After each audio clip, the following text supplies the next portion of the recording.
Il coraggio è la volontà di un padre e di una madre che, nonostante il dolore straziante per la perdita di un figlio, hanno voluto lottare in memoria del loro Tommy. Stefano Vendramini e Lorenza Danesin sono i genitori di Tommaso, il bambino di 10 anni di Treviso, morto nel 2011, ucciso da un tumore al cervello.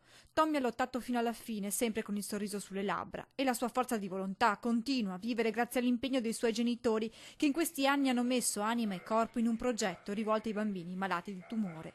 Alla fine il loro coraggio e la generosità di tante persone hanno permesso di raccogliere oltre 40.000 euro per l'acquisto di un lettino speciale per la radioterapia che verrà acquistato dallo IOV, una dimostrazione di fiducia e di gratitudine nei confronti degli operatori dell'istituto che hanno seguito Tommaso durante la sua lotta contro il male. Purtroppo in questi anni non è frequente trovare che dei cittadini si fidino delle istituzioni pubbliche, e questa è una bella storia.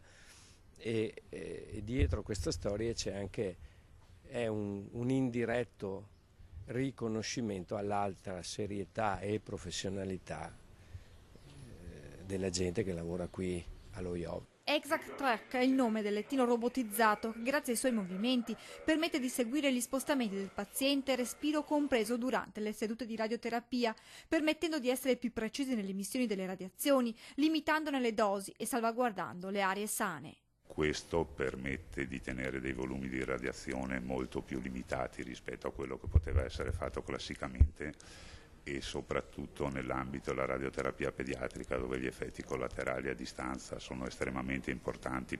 Spesso infatti le conseguenze delle radiazioni sono a lungo termine pesanti. Dopo 30 anni dal termine della radioterapia, il 42% dei pazienti manifesta disabilità, mentre il 18% muore a causa di malattie croniche. Questo rivoluzionario lettino vuole dare nuove speranze ai malati e prospettive di vita migliori, in ricordo del coraggio del piccolo Tommy.